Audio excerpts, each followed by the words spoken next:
ನೋಡಿ, ಬೆಂಗಳೂರು ಅಂದ್ರೆ ನಂಗೆ ತುಂಬಾ ಇಷ್ಟ. ಒಳ್ಳೆ ಕೆಲ್ಸ ಕೊಡ್ತು, ಫ್ರೀಡಮ್ ಕೊಡ್ತು, ಕೈ ತುಂಬ ಸಂಬಳನೂ ಬರ್ತಾ ಇತ್ತು. ಆದ್ರೆ ತಿಂಗಳ ಕೊನೆಗೆ ಅಕೌಂಟ್ ಚೆಕ್ ಮಾಡಿದ್ರೆ ಝೀರೋ. ಬಂದ ದುಡ್ಡು ಬಂದಂಗೆ ಮಾಯ. ಹೌದಲ್ವಾ? ನಮ್ಮಲ್ಲಿ ಎಷ್ಟೋ ಜನರ ಕತೆ ಇದೆ ಅಲ್ವಾ? 1ನೇ ತಾರೀಕು ಸ್ಯಾಲರಿ ಕ್ರೆಡಿಟ್ ಅಂತ ಮೆಸೇಜ್ ಬರುತ್ತೆ. ವಾವ್ ಅಂತ ಖುಷಿ ಪಡೋವಷ್ಟರಲ್ಲಿ ಟಕ್ ಅಂತ ಇನ್ನೊಂದು ಮೆಸೇಜ್ ರೆಂಟ್ ಡೆಬಿಟೆಡ್. ಆಮೇಲೆ food, petrol, bike EMI list ಮುಗಿಯೋದೇ ಇಲ್ಲ. ತಿಂಗಳ ಕೊನೆಗೆ ನೋಡಿದ್ರೆ ಮತ್ತೆ ಅದೇ ಕತೆ, ಅಕೌಂಟ್ ಖಾಲಿ. ಎಲ್ಲ ಹೀಗೆ ನಡೀತಾ ಇರಬೇಕಾದ್ರೆ ಒಂದು ದಿನ ನನ್ನ ಫ್ರೆಂಡ್ ದೀಪಕ್ ಸಿಕ್ಕ. ಸುಮ್ನೆ ಮಾತಾಡ್ತಾ ಮಾತಾಡ್ತಾ ಒಂದು ಐಡಿಯಾ ಕೊಟ್ಟ. ಫಸ್ಟ್ ಕೇಳಿದಾಗ ಏನಪ್ಪಾ ಇದು ಅಂತ ಅನಿಸ್ತು. ಆದ್ರೆ ಏನೋ ಒಂಥರ ಕ್ಯೂರಿಯಾಸಿಟಿ ಶುರುವಾಯಿತು. ಅವನ್ ಹೇಳಿದು ತುಂಬಾ ಸಿಂಪಲ್. ಮಗ, ಸರ್ಕಾರ ಎಲ್ಲಿ ದುಡ್ಡು ಹಾಕ್ತಿದ್ಯೋ ನಾವು ಅಲ್ಲಿ ಹಾಕ್ಬೇಕು. ಅವನು ಸ್ಪೆಸಿಫಿಕ್ ಆಗಿ ಹೇಳಿದ್ದು ಗೌರಿಬಿದನೂರ್ ಬಗ್ಗೆ. ಯಾಕ್ಗೊತ್ತಾ? ಅಲ್ಲಿ KIADB ಅಂದ್ರೆ ನಮ್ಮ Karnataka industrial areas development board ಒಂದು ದೊಡ್ಡ ಇಂಡಸ್ಟ್ರಿಯಲ್ ಝೋನ್ ತರ್ತಾ ಇದೆ. ಬೆಂಗಳೂರಿಂದ ಜಸ್ಟ್ 90 ಕಿಲೋಮೀಟರ್ಸ್ ಅಷ್ಟೇ. ನೋಡಿ, ನಾನೊಬ್ಬ ಇಂಜಿನಿಯರ್. ಸುಮ್ನೆ ಯಾರೋ ಹೇಳಿದ್ರು ಅಂತ ಕುರುಡಾಗಿ ನಂಬೋ ಜಾಯಮಾನ ನಂದಲ್ಲ. ಪ್ರತಿಯೊಂದಕ್ಕೂ ಡೇಟಾ ಬೇಕು, ಫ್ಯಾಕ್ಟ್ಸ್ ಬೇಕು. ಸೊ ಈ ಗೌರಿಬಿದನೂರು ಐಡಿಯಾ ನಿಜವಾಗ್ಲೂ ವರ್ಕ್ ಆಗುತ್ತಾ ಅಂತ ನಾನೇ ಡೀಪ್ ಆಗಿ ರಿಸರ್ಚ್ ಮಾಡಕ್ ಸ್ಟಾರ್ಟ್ ಮಾಡಿದೆ. ನನ್ನ ರಿಸರ್ಚ್ ಚೆಕ್ಲಿಸ್ಟ್ ಹೀಗಿತ್ತು. First, location Gauribidanur, Chikkaballapur district. Okay. Main driver ಯಾರು? ಗೌರ್ಮೆಂಟ್ನ KIADB ಇಂಡಸ್ಟ್ರಿಯಲ್ ಝೋನ್. ಇದು ತುಂಬಾ ದೊಡ್ಡ ಪ್ಲಸ್ ಪಾಯಿಂಟ್. ಕನೆಕ್ಟಿವಿಟಿ ಹೇಗಿದೆ? NH44 ಹೈವೇ ಇದೆ. ಸೂಪರ್. ಸೊ ಇಂಡಸ್ಟ್ರಿ ಬಂದ್ರೆ ಆಬ್ವಿಯಸ್ಲಿ ಲ್ಯಾಂಡ್ಗೆ ಡಿಮ್ಯಾಂಡ್ ಜಾಸ್ತಿ ಆಗೇ ಆಗುತ್ತೆ. ಎಲ್ಲಕ್ಕಿಂತ ಇಂಪಾರ್ಟೆಂಟ್, ಪ್ರೈಸ್. ಇನ್ನೂ ನಮ್ಮಂಥವರು ತಗೋಬೋದಾದ ರೇಟಲ್ಲೇ ಇತ್ತು. ಓಕೆ, ಲೊಕೇಶನ್ ಸರಿಯಿದೆ, ಲಾಜಿಕ್ ಸರಿಯಿದೆ. ಆದರೆ ರಿಯಲ್ ಟೆಸ್ಟ್ ಇರೋದು ಲೀಗ್ಯಾಲಿಟಿಯಲ್ಲಿ. ಡಾಕ್ಯುಮೆಂಟ್ಸ್ ಸರಿಯಿಲ್ಲದೆ ಹೋದ್ರೆ ಎಲ್ಲನೂ ವೇಸ್ಟ್. ಲ್ಯಾಂಡ್ ಪಕ್ಕಾ ಇದೆಯಾ ಅಂತ ಕನ್ಫರ್ಮ್ ಮಾಡ್ಕೋಬೇಕಿತ್ತು.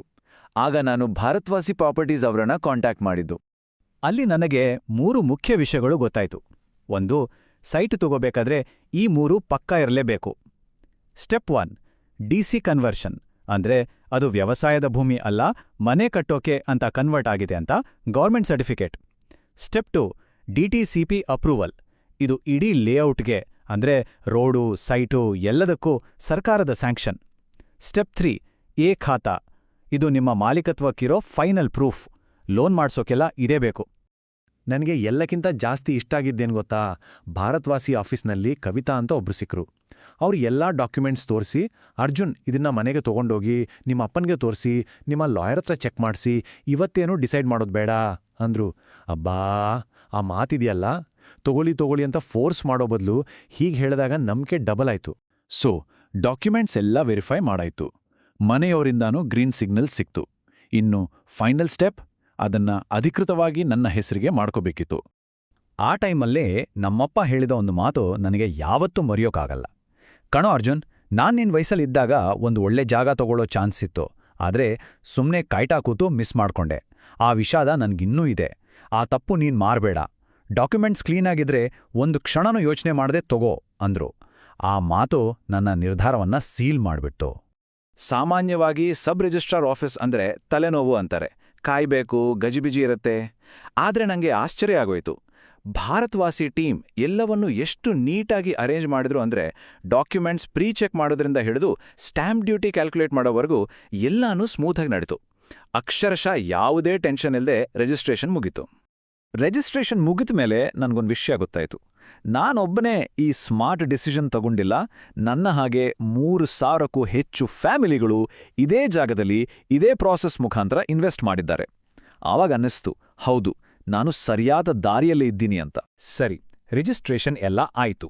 ಸುಮಾರು ಒಂದು 6 ತಿಂಗಳು ಕಳೆದಿರಬಹುದು. ಆಗ ನನಗೆ ನಾನು ಮಾಡಿದ ಇನ್ವೆಸ್ಟ್ಮೆಂಟ್ನ ನಿಜವಾದ ವ್ಯಾಲ್ಯೂ ಏನು ಅಂತ ಅರ್ಥ ಆಗೋಕ್ ಶುರುವಾಯಿತು. ಬೆಂಗಳೂರಲ್ಲಿ 6 ವರ್ಷ ಬಾಡಿಗೆ ಮನೇಲಿದ್ದೆ. ಯಾವತ್ತೂ ಇದು ನನ್ನ ಮನೆ ಅಂತ ಅನ್ಸಿರ್ಲಿಲ್ಲ. ಆದ್ರೆ ನನ್ನ ಸೈಟ್ಗೋಗಿ ಆ ಮಣ್ಣಿನ ಮೇಲೆ ನಿಂತಾಗ ಆ ಫೀಲಿಂಗ್ ಇದೆಯಲ್ಲ, ಅದನ್ನ ಪದಗಳಲ್ಲೇ ಹೇಳೋಕ್ಕಾಗಲ್ಲ. ಓನರ್ಶಿಪ್, ಹೌದು, ಇದು ನಂದು, ನನ್ನ ಸ್ವಂತದ್ದು ಅನ್ನೋ ಹೆಮ್ಮೆ. ಇದು ಜಸ್ಟ್ ಒಂದು ಇನ್ವೆಸ್ಟ್ಮೆಂಟ್ ಅಲ್ಲ, ಇದೊಂದು ಅಸೆಟ್, ದಿನೇ ದಿನೇ ಬೆಳೆಯೋ ಅಸೆಟ್. ಹಾಗಾದ್ರೆ ಬೆಂಗಳೂರಿಂದ 90 ಕಿಲೋಮೀಟರ್ ದೂರದಲ್ಲಿ ನಾನ್ ನಿಜವಾಗ್ಲೂ ಕೊಂಡುಕೊಂಡಿದ್ದು ಏನು? ಬರೀ ಒಂದು ತುಂಡು ಭೂಮಿನ? ಖಂಡಿತ ಇಲ್ಲ. ನಾನು ತಗೊಂಡಿದ್ದು ಬರೀ ಜಾಗ ಅಲ್ಲ. ನಾನು ತಗೊಂಡಿದ್ದು ಒಂದು ನಿಶ್ಚಿತತೆ. ಗೌರ್ಮೆಂಟ್ ಅಪ್ರೂವ್ಡ್ ಅಸೆಟ್ ಅನ್ನೋ ಗ್ಯಾರಂಟಿ, ಗೌರ್ಮೆಂಟ್ ಪ್ಲಾನ್ ಮಾಡಿರೋ ಒಂದು ಗ್ರೋತ್ ಝೋನ್ನಲ್ಲಿ ಒಂದು ಪೀಸ್, ಎಲ್ಲಕ್ಕಿಂತ ಮುಖ್ಯವಾಗಿ ಬಾಡಿಗೆ ಅನ್ನೋ ಟೆನ್ಷನ್ ಇಲ್ಲದ ಭವಿಷ್ಯ ಮತ್ತೆ ಮನಃಶಾಂತಿ. ಸೊ ಕೊನೆಗೆ ಹೇಳ್ಬೇಕಂದ್ರೆ ಭಾರತ್ವಾಸಿ ನನಗೆ ಮಾರಿದ್ದು ಒಂದು ಸೈಟ್ ಅಲ್ಲ, ಬದಲಾಗಿ ಓನರ್ಶಿಪ್ ಕಡೆಗೆ ಒಂದು ಸೇಫ್, ಟೆನ್ಷನ್ ಫ್ರೀ ದಾರಿ.